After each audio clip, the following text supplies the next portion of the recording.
Good morning, everybody. My name is Dick Walker, Dr. Dick Walker, Richard Walker. I'm coming to you live from Spokane, Washington. It is Saturday, August the 6th, 2022, and I'm going to be sharing with you the science of redox and the science of specifically of ASEA redox. So hopefully you'll learn something useful here and something you can share, or at least have a basic understanding about how redox works and how it applies to ASEA. So let's get started. So in case you don't know who I am, I've been a physician for many years. I've been involved with ASEA for about 9 years. I serve on the medical professional board. I obviously am an educator, entrepreneur, have a successful ASEA business. And in the past, I've done a lot of high altitude mountain climbing, mountains like Everest, etc. And hopefully I've gained a sufficient understanding of redox and ASEA that I can impart to you a little bit more information about what it is and how this works, so that you have a foundation for understanding ASEA. If you want more information than what I'm giving you today, here's a couple sources. So you may want to take a screenshot of this slide.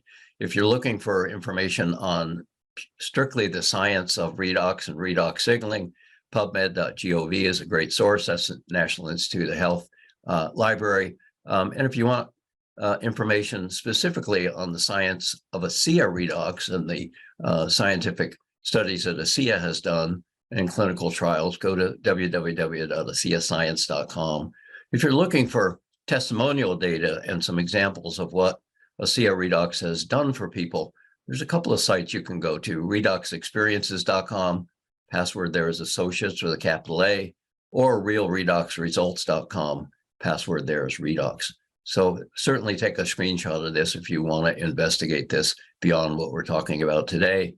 And there's a couple of Facebook sites that can be useful: ASEA Healthy Self, which is also loaded with information, ASEA United, and there are a few others most of you, I think, are aware of.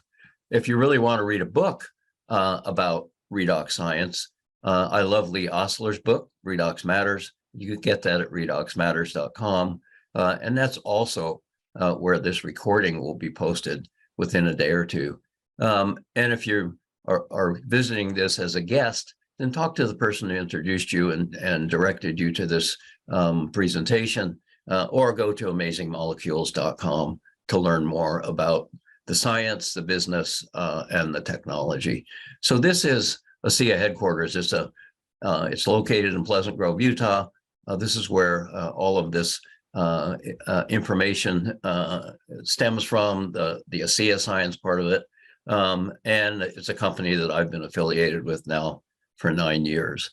But let's get into the science of redox. Why is redox important? Well, why do you eat food? Why do you drink water?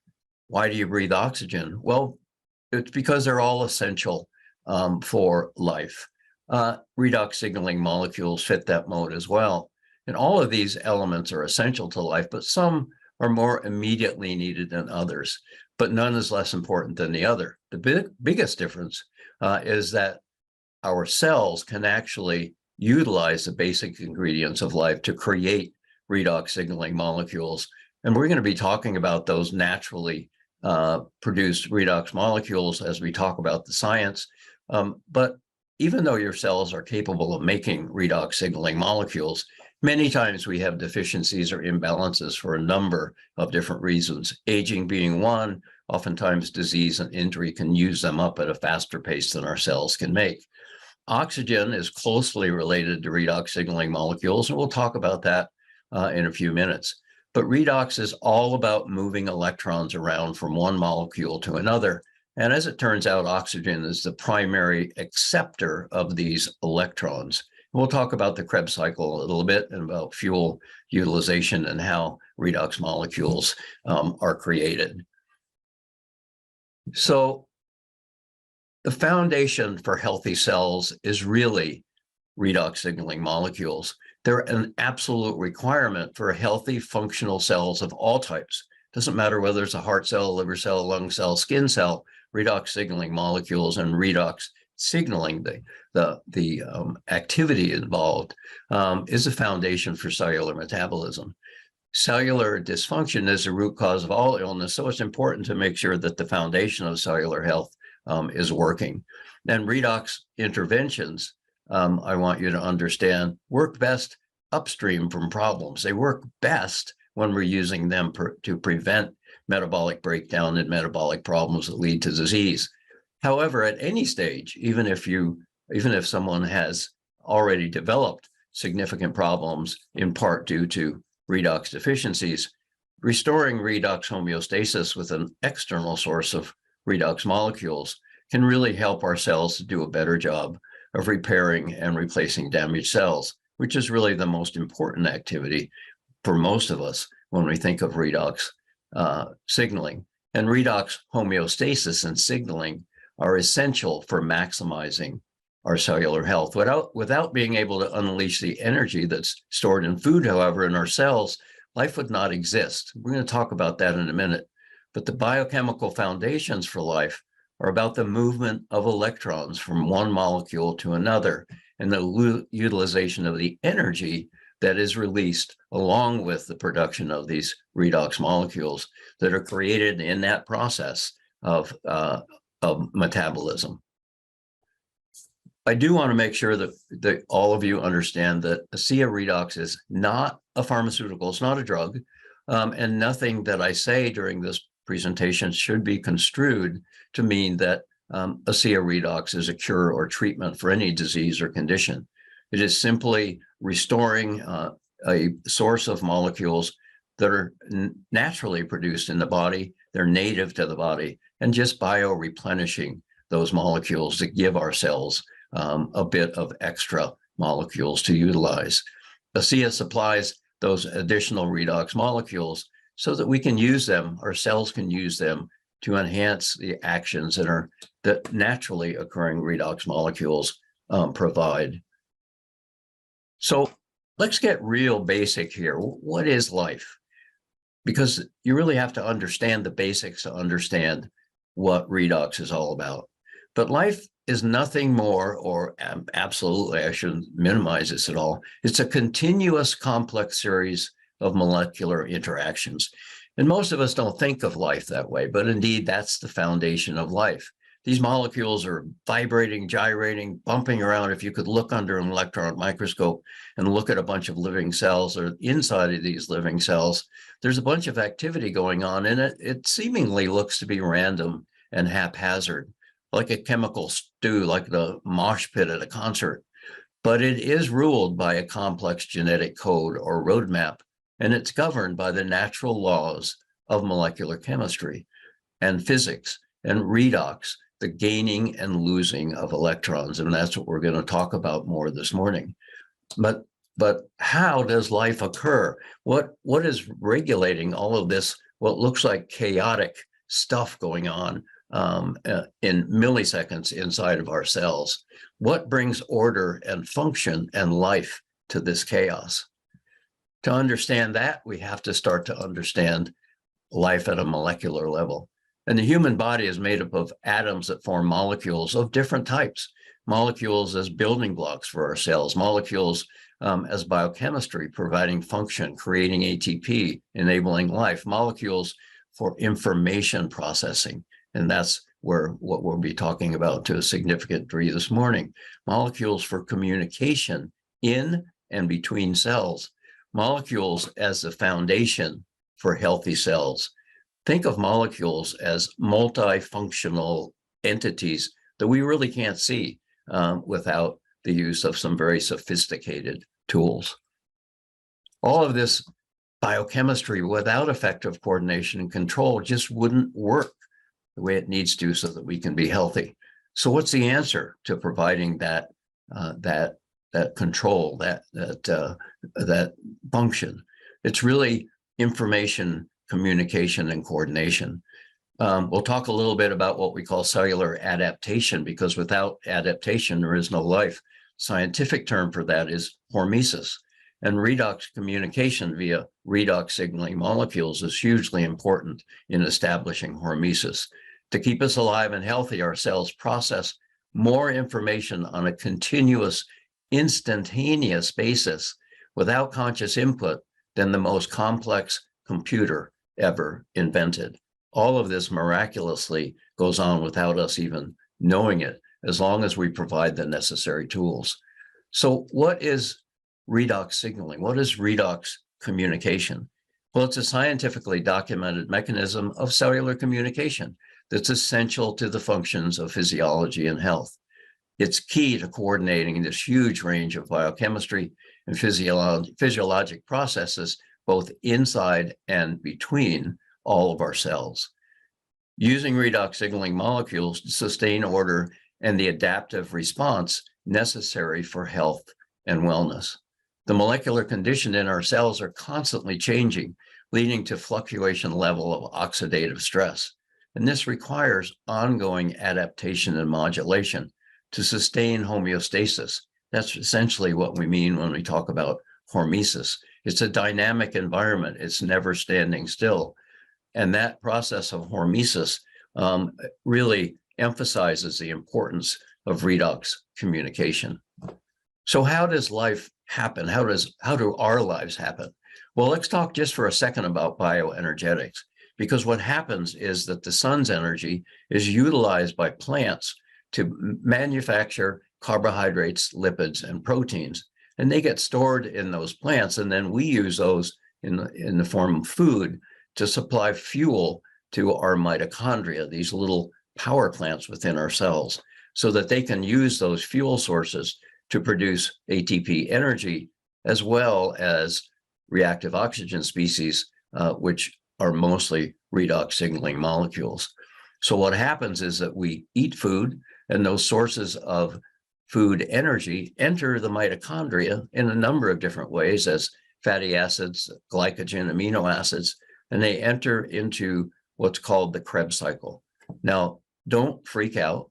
If you're a medical professional, you've all seen this in some sort of class when you were going through pre-med, haven't probably looked at it since, and you don't really have to understand the intricacies of the Krebs cycle.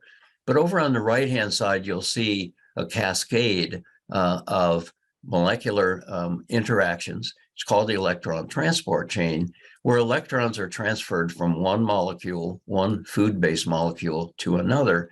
And each time that happens, ATP, which is cellular energy, is produced. And remember, we talked about how important oxygen was. It's important and essential to life because oxygen is the final acceptor of these electrons. And without that, this electron chain that produces all of our cellular energy breaks down and doesn't work. So oxygen is very essential to maintaining this electron transport chain.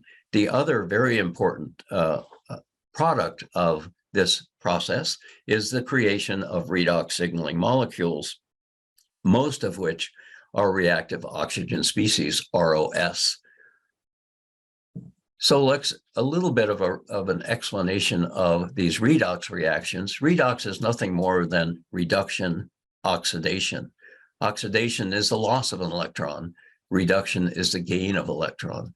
So when an oxygen molecule picks up an extra electron, that's oxidation. When the molecule that gave that electron to the oxygen in the process of creating ATP is reduced. Cellular respiration, as opposed to breathing, which is how most of us think of respiration, is a redox process using oxygen in the mitochondria to produce energy and carbon dioxide, which we breathe out as a waste product, water, as well as reactive oxygen species, and that's why oxygen is so essential. As the bonds between those molecules are broken, ATP is produced, as well as reactive oxygen species, which are used in the body as redox signaling molecules. And essentially, as we get to ASEA redox, that's what's in the big blue bottle. All of this is supported by science. Here's an example of a article that I pulled from PubMed.gov talking about reactive oxygen species, homeostasis or hormesis, and redox regulation in cellular signaling. And it talks about the necessity of these molecules to communicate information within our cells, to control and to make sure that all of this biochemistry happens in the way it's supposed to. But you may be saying, Dr. Walker, what kind of molecules are we talking about? So for example, on the top level of this slide, talking about the various modes of communication within our cells, there's some examples of redox signaling molecules: superoxides, hydrogen peroxide, hypochlorous acid, nitric oxide. There are a number of these, probably as many as 18 or 20 of them, that the body uses in one way or another for redox communication. And although there are other communication modes, we're going to talk about transcription factors because those are intimately related and function only because of redox signaling. But there's cytokines and chemokines and hormones and other neurotransmitters. But understand that these other communication systems all work at their foundation due to an effective and necessary supply of redox signaling molecules for that vital process of cellular communication. So here's another article that I pulled off PubMed, an overview of mechanisms of redox signaling in our cells.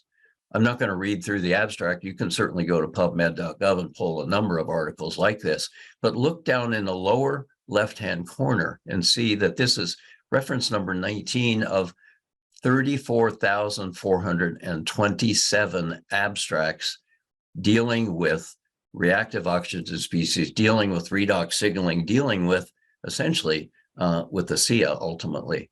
So there's a lot of science that underlies what we're talking about here today. So let's look at health and physiology, the hierarchy of health and physiology, the hierarchy of our healthy cells. Certainly we have our body, which is made up of organs and tissues, which are made up of cells. So cells are what makes our body work. It's the common denominator building block. But underneath that are cellular processes and metabolic pathways that keep the cells alive and healthy. And underlying that is the DNA and genetics that supply the blueprint for everything that goes on in our body. And underneath that is the concept of epigenetics and the control of utilizing all of these DNA blueprints. And really that's a place where redox signaling is so important. But if you have healthy cells, you'll have a healthy body, and redox principles are essential for providing this health pyramid with the ingredients that it needs. We really have to pay particular attention to those foundations. And we'll talk about that here in a minute. We'll see later that redox sensitive reactions play major roles in this health pyramid, especially at the foundation. So a little bit more about redox signaling. Genes give life-sustaining instructions to our cells to carry out to keep us alive and healthy. That's called genetic expression.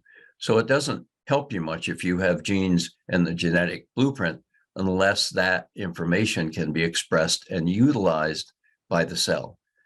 That involves transcription factors that are essential for genetic expression, and they are under redox control. With age, cellular communication breaks down, signal weaken, gene expression is disrupted when epigenetic pathways are affected adversely. Maintaining redox balance helps to ensure the integrity of redox cellular communication.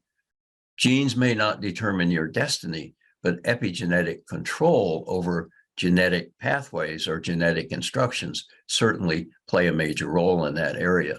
Epigenetics determine which programs, which DNA, which gene programs are needed to respond to changing conditions in the cell in order to function and provide hormesis, in order to help facilitate that adaptation that's necessary for cellular survival, cellular repair, cellular replacement, which all determines the level of our wellness as well as our lifespan.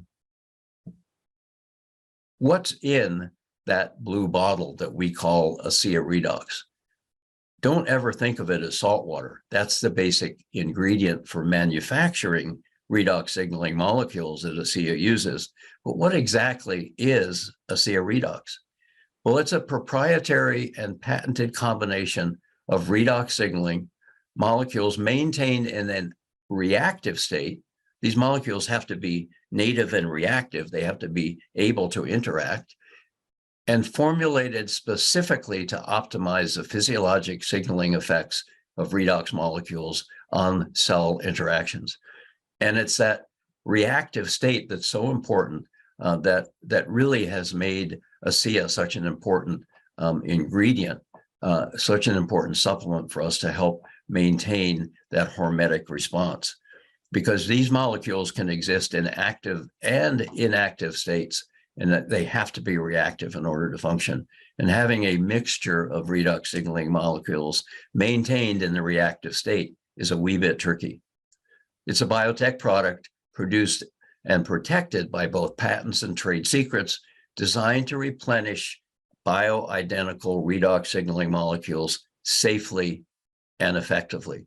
So that's what's in the blue bottle.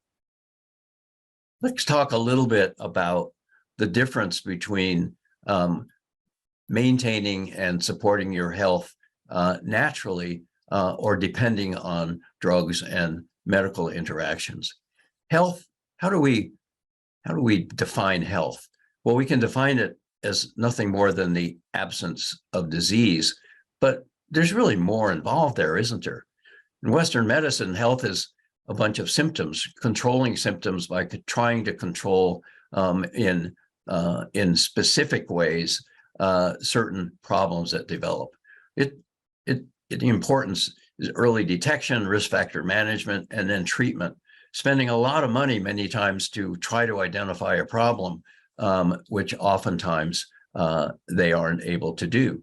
How many of you that are healthcare professionals often just can't make a specific diagnosis, and yet the patient is obviously not healthy? The root cause of all of these problems is at the cellular level, and oftentimes at the cellular communication level. Preventing, addressing, and reversing metabolic and mitochondrial dysfunction is really the holy grail of true health and true cellular health. When someone has a symptom, they either have cells that are not doing what they were designed and supposed to do, or they're doing something that they're not intended to do. So really, health means that your cells are doing what they were designed to do and not doing something abnormal or harmful. And that really is, I think, a much better definition of health. Repairing and eliminating damaged dysfunctional cells is the best solution. Fixing that cell, thereby fixing the body. And that's what our body uses our redox signal, the naturally produced redox signaling molecules for, as well as the supplemental ones that they can get in the ASEA. So let's look at this in a little more diagrammatic way. When your cells have oxidative balance, that essentially means, in simple terms, that there are equal numbers of oxidants and antioxidants being produced in your cell so that you have homeostasis or hormetic balance. When that gets out of balance and you have excessive production of oxidants versus antioxidants, that is oxidative stress. And what happens is that's like a fire. You can think of that as like a fire in your cells. Think of oxidative stress as inflammation, or the potential for inflammation if not corrected, through a redox regulatory circuit. Problems develop that increase oxidative stress, disrupting that homeostasis. That results in a signal being sent. The signal being sent, in this example, to the fire truck. The signal being sent that we need help here. We need to stabilize and bring the cell back into metabolic balance, back into a balanced production of oxidants and reductants, oxidants and antioxidants. And so the cell identifies that problem and starts to effect a solution. In this example, the fire truck gets sent to put out the fire in the house. Redox signaling molecules and many redox sensitive switches. These are chemical or physiologic reactions or switches, often at multiple levels, are needed to accomplish the fix for excessive oxidative stress. It's not as simple as calling the fire truck. Let's use a car as an example of this hormesis so that you can maybe better understand this redox regulatory circuit. Problem might be low oil in the car, in the engine. And so we detect that when the pressure light goes on. There's a mechanism for communicating when the oil light flashes, or the check engine light, for example. That's the signal that there's a problem with the car, just like our cell sends out signals using redox signaling molecules, perhaps, and we'll show you an example of that. But in the cell, each of these steps involves a series of redox sensitive switches that cause certain responses that eventually bring about a solution. So we have the problem, we have the detection of that problem, which involves redox signaling and communication, and then we have the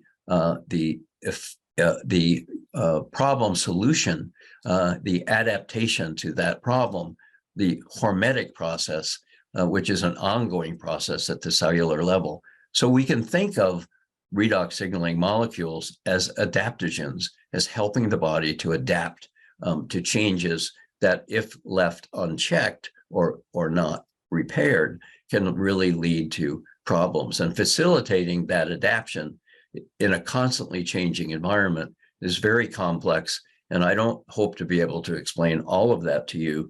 Just understand that this is going on at the foundation of cellular health, at the molecular level. So there's no single example of a redox-dependent regulatory circuit essential to life and health. There are many of these redox circuits going on constantly within your cells. There are multitudes of examples, but we'll look at one of these, a well understood one, so that you understand the foundational principles of how redox signaling and redox molecules are involved. We'll talk about the redox control of energy production in our cells, without which we cease to exist. Remember those pictures I showed you of bioenergetics, where plants store the energy that ultimately comes from the sun, and our cells access that stored energy, and that's what we call bioenergetics. And so let's look a little bit at that. A signaling event might be fasting or starvation, which results in decreased energy production. How does our body detect that that's going on? Well, you get hungry. But there's a lot of physiology that goes on to cause that hunger response. Those are sensors and cellular communication that ultimately signal the brain to tell us that we need to find some energy, we need to find some food.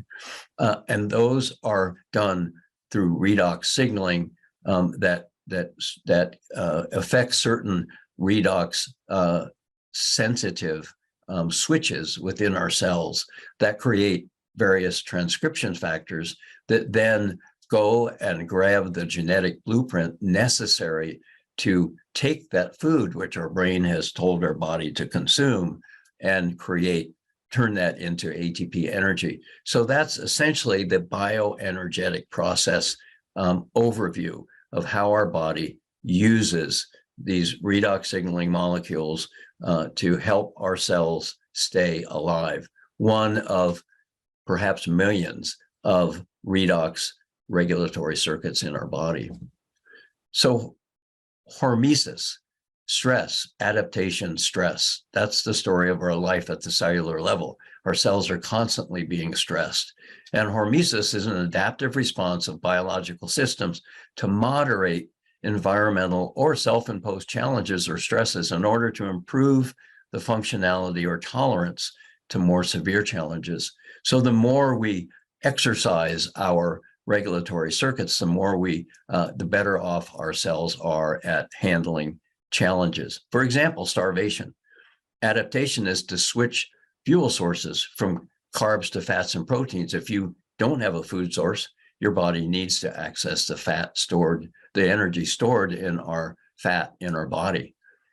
Adaptation is to switch from carbs to fats.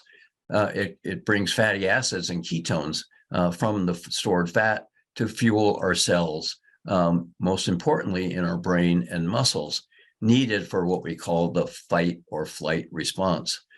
Redox sensitive switches make this adaptation possible.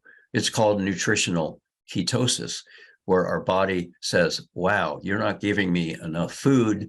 I don't have any carbohydrates, fats, or proteins to digest. So we're going to go grab some fat molecules from the storeroom. And all of us have a lot of energy stored in our body in various places as lipids.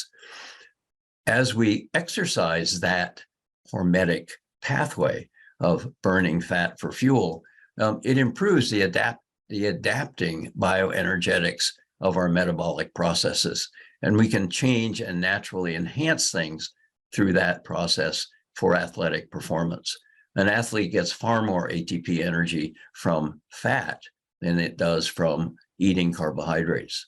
So supplementing with the ASEA redox facilitates this adaptation without having to fully deplete our stored glucose or glycogen. So it's an adaptive process that can actually help athletes. And we have a study that actually shows that that happens. So what are some of the other benefits of nutritional ketosis? They're multiple. And again, this is only one example of redox communication at work. And I'm using this as an example because it's quite well understood. We go into nutritional ketosis every night when we sleep because we're not constantly providing food for our body to digest and metabolize at night. But the benefits of nutritional ketosis are very significant. And it's naturally triggered and modulated by redox signaling. It's a redox-driven cellular repair process. So nutritional ketosis contributes to overall wellness.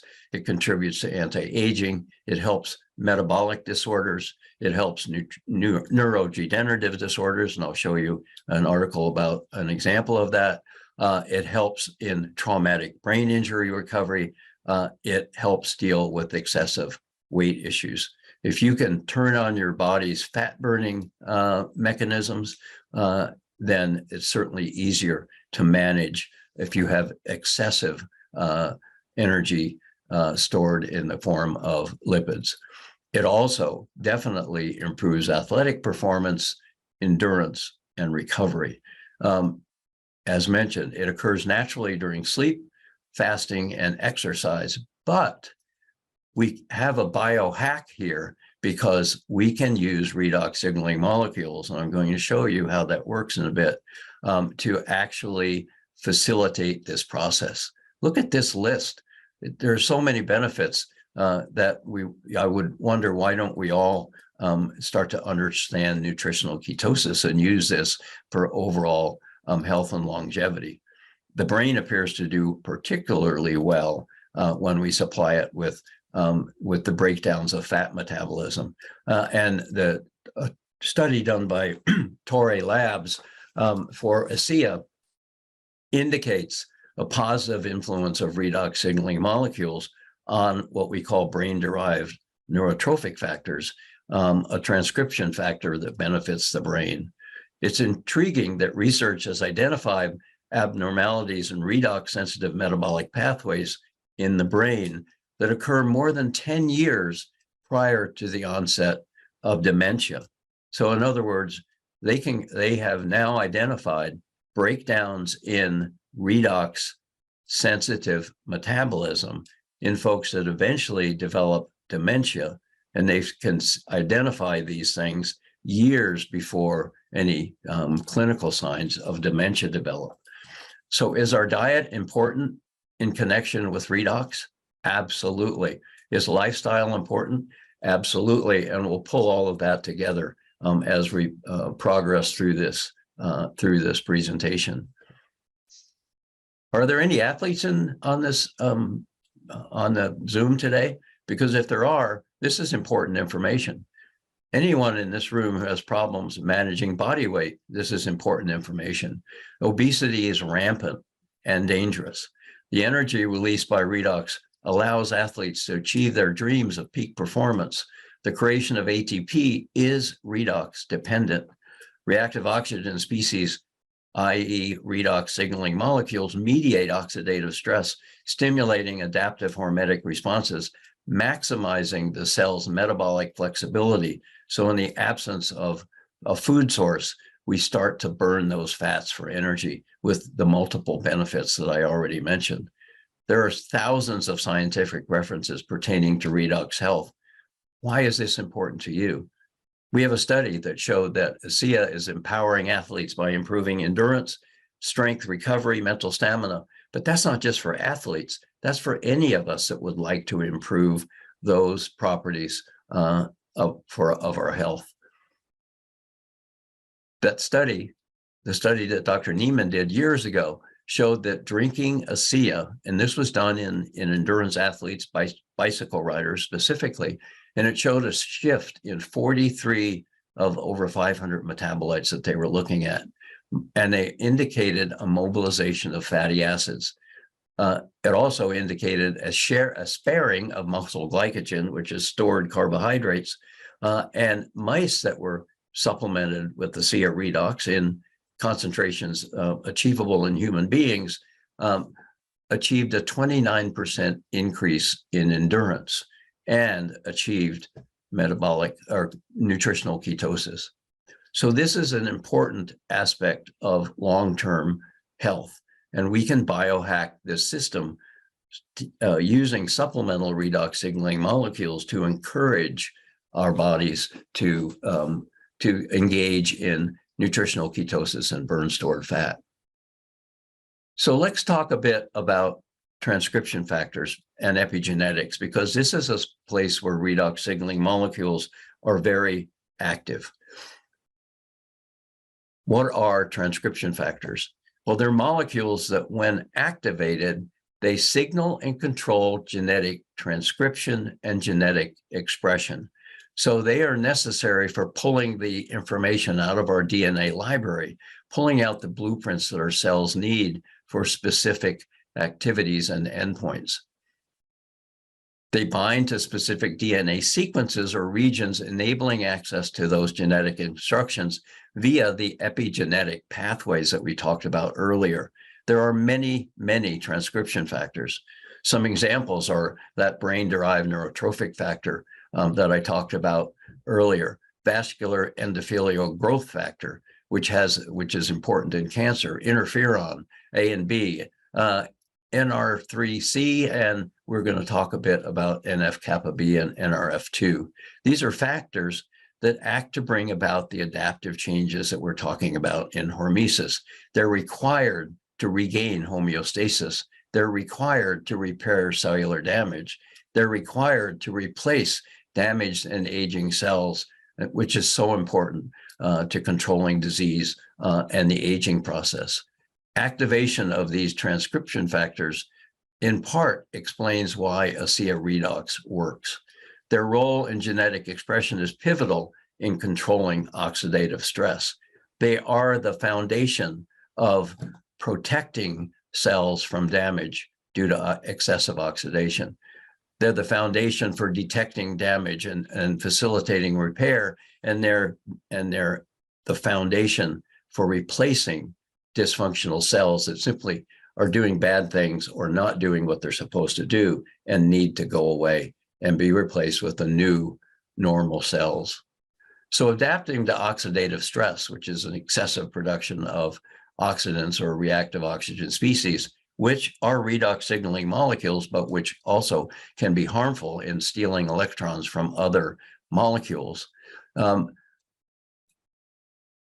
Important in this process are two transcription factors, NF-kappa B and NRF2, very important factors in the protective function of redox signaling.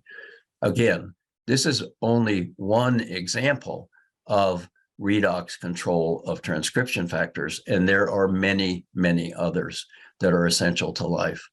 But both of these transcription factors can bring about increased production of some very important naturally produced antioxidants called glutathione, superoxide dismutase, and catalase. NF-kappa B can activate this increased production, but it is a consequence of increased levels of oxidative stress. So if you're relying on the NF-kappa B transcription factor, first you have to have a fire. First, the cells have to demonstrate that they are being stressed in that oxidative way, too many oxidants and not enough antioxidants. So NF-kappa B transcription factor is a reactive mechanism to deal with the problem that is already developed.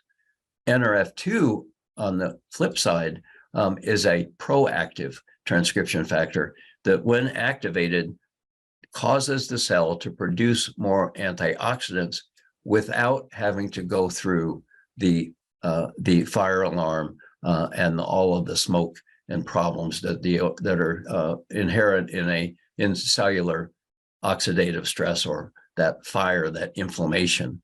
So here you see two different pathways. Redox signaling molecules control these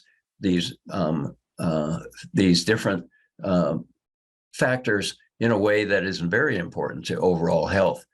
So you can see where redox, this is in a normal cell, and you can see that the normal redox signaling molecules, the native ones that are produced in the cell, come into play to encourage the transcription factor NRF2 without having to have the cytokines and the chemokines that are produced during oxidative stress. So it's a much kinder and gentler way of dealing through the prevention of those problems by increasing our native production of those three very important antioxidants.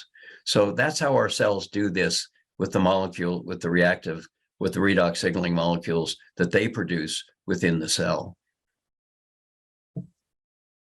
But what this indicates is how a cell undergoing oxidative stress responds in order to reestablish oxidative balance. So you have what we're going to talk in a minute about what we call the redox rheostat. How does the cell deal with increased oxidative stress, which is at the top of this, coming out of the mitochondria? Too many reactive oxygen species, too much oxidants, not enough antioxidants. How does it deal with this? How does it know how to deal with this? Here we have what we call the redox rheostat. On the right is high oxidative stress, high distress, a fire in the cell, inflammation, high oxidation levels, low ATP, and what can happen ultimately is cellular damage and death. That's where NF-kappa B comes into play if the cell gets into this problem. On the other side of this redox rheostat, we have a low oxidative stress, high ATP production, homeostasis or hormesis in cell proliferation. That's because NRF2 is the transcription factor that is coming into play. And the oxidative state of the cell determines which transcription factor our cell uses. Essentially, we have one of these redox regulatory circuits.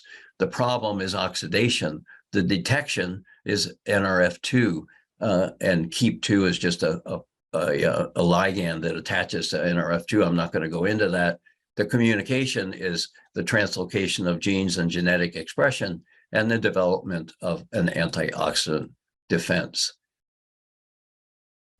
So what's very important to understand, and we've shown this in a study that was done, is that supplementing and giving the cells an external source of redox signaling molecules, you can see it coming in from the left-hand side from the big blue bottle, we're giving the cell an external source of redox signaling molecules, which encourages the production of NRF2 transcription factor by supplementing with these bio-oxidative, and we get what we call bio-oxidative enhancement. I'm going to talk about that in a minute.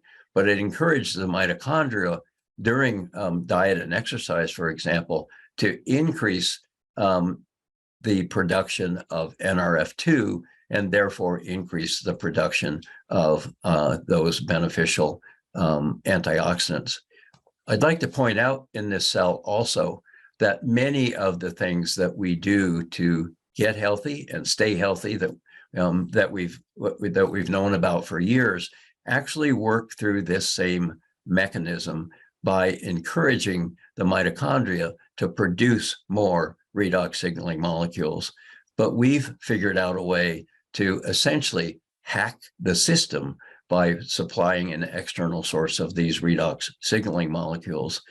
So redox signaling molecules directly activate NRF2 and improve our antioxidant defenses, bringing about an increase in those antioxidants and cut down on and eliminate to a great degree the production of cytokines and damaging chemicals that are produced if NF-kappa B has to be utilized to improve our antioxidant defenses. And it's important to understand the interaction here, because by hacking the system and giving our cells extra redox signaling molecules, we're pushing the cell in a healthy way to produce these antioxidants without having to become inflamed first.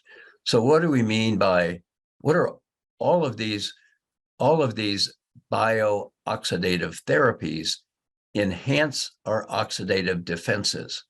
And we're talking about things like ozone therapy, exercise, hyperbaric oxygen, nutraceuticals, herbs, vitamin D, photonic therapy, fasting, and caloric restriction. All of these bio-oxidative therapies actually work by encouraging our cells to produce more redox signaling molecules, the very thing that is in redox, our redox supplement. So redox supplementation, bio-replenishing with redox molecules, works in the same way as all of these beneficial bio-oxidative therapies and lifestyle things that we've known for years are healthy, but we didn't really understand why. And now we've got a pretty good understanding that they work through this hormetic process, encouraging our cells to overproduce or produce more redox signaling molecules.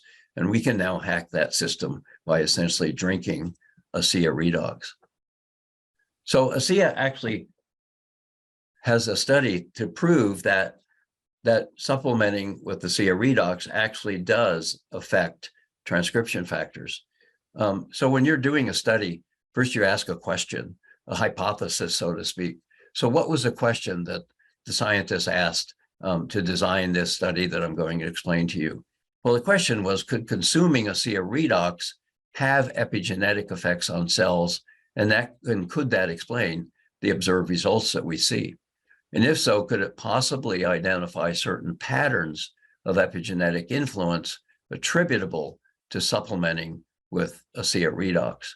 And how long would those improvements or how long would those changes last? So why would we want to look into that?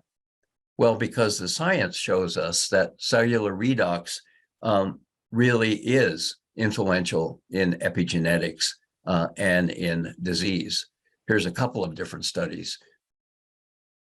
Cellular redox, epigenetics, and disease. Redox regulation of genome stability by effects on gene expression, epigenetic pathways, and DNA damage and repair. The redox basis of epigenetic modifications from mechanisms to functional consequences.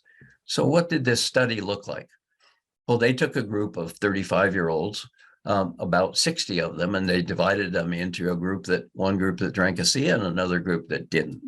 And they did that for, I believe, 6 weeks, and then they looked to see if there were any changes in gene expression, and if so, in what areas. A complex thing to look at, but the tools are available to do that.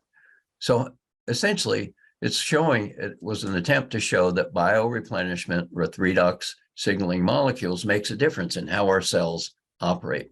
How do we know that bioreplenishment with active stable redox molecules can directly stimulate increases in NRF2 activation? Research showed that redox signaling was involved in this process, but would ASEA redox have an impact? What they found was that the results of this study showed that there were improvements in 5 different areas that involved transcription and epigenetics: innate immune system pathways, inflammatory pathways, vascular health pathways, digestive enzyme pathways, hormone modulation pathways. These are all pathways that have significant impacts on a significant number of people. Your first line of defense against infection is your immune system. Your last line is the ICU and a ventilator. So why not supplement with something that has been shown to improve our innate immune system? Controlling inflammation is something very important, certainly in aging and anti-aging. Inflammation is the leading cause of death in the US. Cardiovascular disease is the leading cause of death in the US. Anything that might help our cells to protect themselves against this would be important, right? So we saw gene expression changes in a number of genes, but the ones that were most statistically significant were these 5. And I'm going to look at one of these genetic pathways just to show you, for example, what happened. What we found was that by improving and up-regulating the EGR1 pathway, there were effects on insulin sensitivity. There were effects on a number of different things like serotonin support, neuron and synaptic support, antioxidants, which we've been talking about, vascular health, hormone modulation, insulin signaling, immune system issues, transcription factor gene expression issues. All of these were impacted by this one pathway, which was positively affected by supplementing with the ASEA redox. By the way, these study subjects took 8 ounces of ASEA a day. So this one pathway gene influences many, many aspects of our health. Again, looking at the redox lifestyle, exercise, good nutrition, paying attention to what we eat and when we eat it, all of these things have an effect on our redox homeostasis, our redox control, our redox rheostat. Why is redox important? Redox signaling molecules are an absolute requirement for healthy functional cells. Redox biology is the foundation of cellular metabolism. Cellular dysfunction is the root cause of all illness. Redox interventions work best when started early.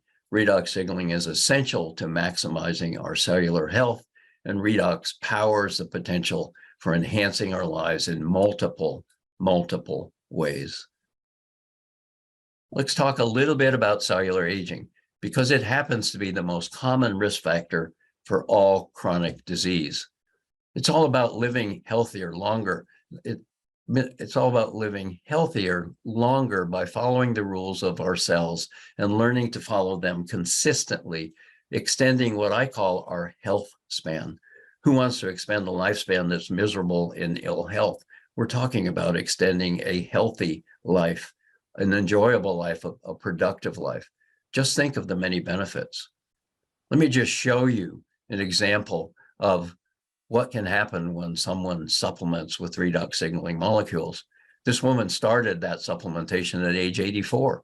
Within 7 weeks, you can already see some positive changes in the way she looks on her face.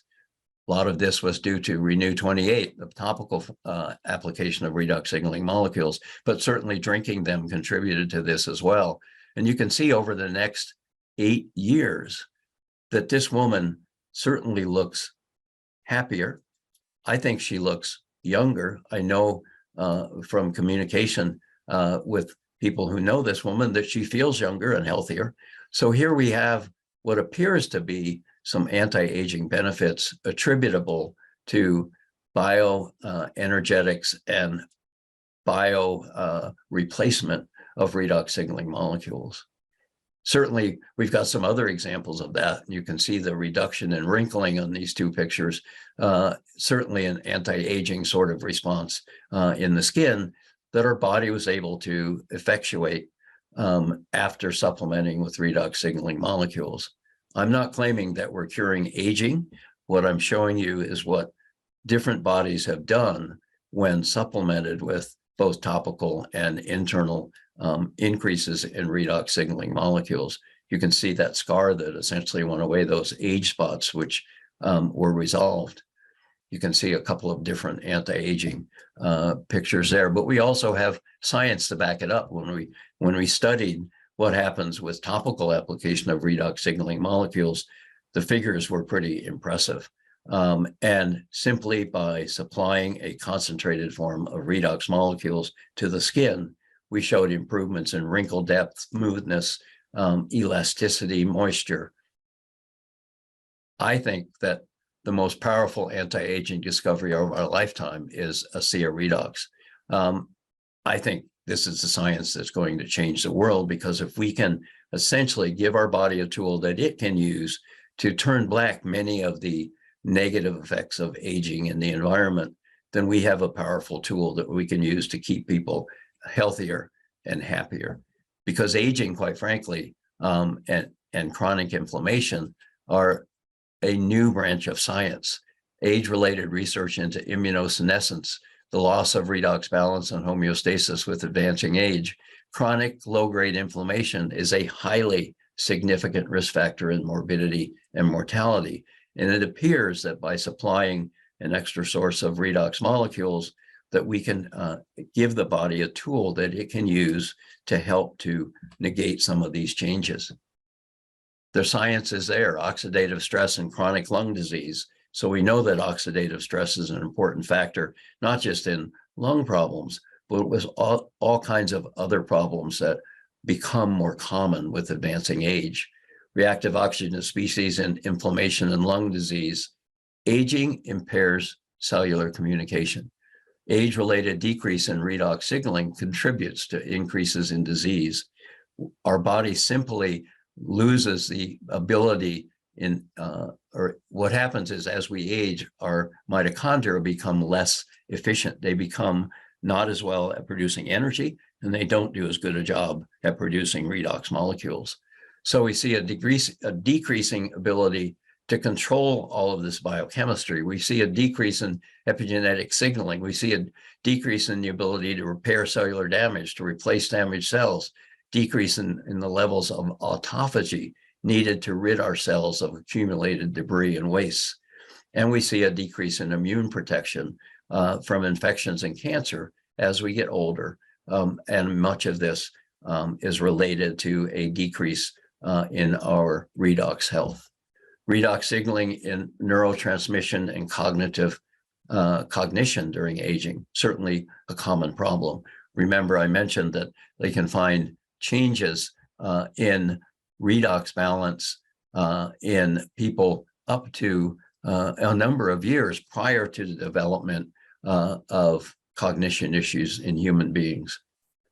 Redox biology and neurologic function, dysfunction, and aging. Redox signaling in skeletal muscle, the role of aging and exercise. Redox signaling, neuroinflammation, and neurodegeneration. Cellular aging, is it inevitable? I'll ask you that. Can specific nutritional ingredients acting through redox signaling pathways influence cell performance to help counteract the effects of aging? It's all about living healthier longer, not just about living longer, and determining how certain phytonutrients and bioenergetic nutrients can counteract aging and extend health span. Just think of the many benefits. So let's draw this to a close by making some conclusions. Knowing what we know now, we can better appreciate the many problems that develop in the absence of redox homeostasis and hormesis. We can better understand that problems with redox cell signaling are a major cause of many, if not all, diseases.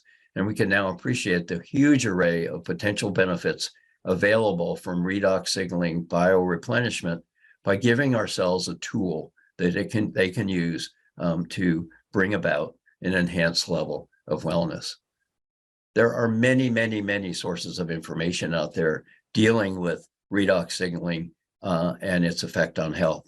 6 Nobel Prizes in the last 10 years have been given to scientists that are working in this area of redox signaling.